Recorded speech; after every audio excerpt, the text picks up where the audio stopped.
بس ده رقم عشوائي زي ما يجي بقى، بس ان شاء الله يرد ان شاء الله يرد. عايز ابقى مركز.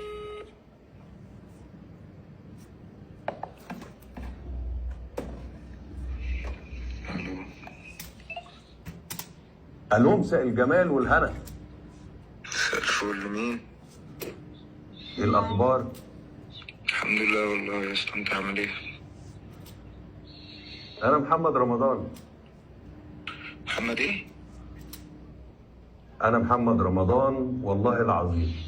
ايه ده بجد؟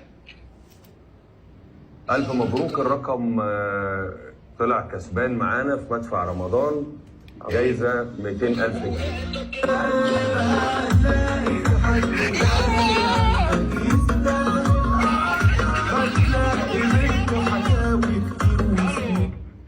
انت رحت فين يا فنان؟ الو، مساء الخير. الو. مساء الخير يا فندم، مع حضرتك حسين رمضان من اعداد برنامج. مين؟ انا عايز يابا محمد رمضان. حسين مين؟ استاذ محمد معاه ضغط مكالمات دلوقتي يا فندم، هنرجع. انا عايز محمد. انت مين انت؟ انا حسين رمضان يا فندم من اعداد برنامج مدفع رمضان قناه DMC. ايوه، عايز ايه برضه؟ ما أنا الفنان لسه قايل لي ان انا كسبت 200، ماليش فيه. يا فندم حضرتك كسبت فعلا 200,000 جنيه، بس في ضغط مكالمات فانا كسبت 200,000 يا أما. يا أما. كمل يا عم حسين والنبي. استاذ. اسم حضرتك ايه يا فندم؟ اسمه حسام الدين علي محمد. ماشي يا استاذ حسام، الف مبروك. امي اسمها نوال محمد. ما يا استاذ حسام، حضرتك كسبت معانا 200,000 جنيه، محتاجين عنوان سيادتك ومحتاجين شويه تفاصيل هنكملها مع حضرتك هنا في الاعداد. ماشي، ما من عيني من عيني اللي انتوا عايزينه. حضرتك هترجع دلوقتي. عايزين بنت ابعتها لكم. لا الو.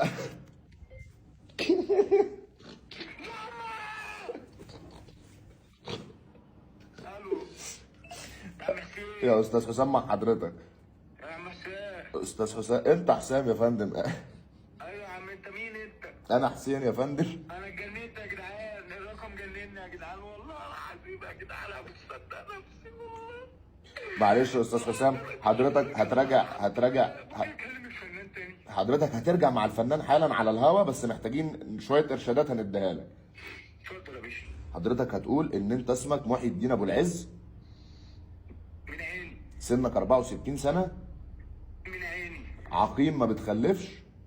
ايه ده؟ ده هيفرق معاكم في ايه ده يا اخويا؟ معلش. ما احنا بنحاول نطلع الفلوس لحالات انسانيه يا فندم.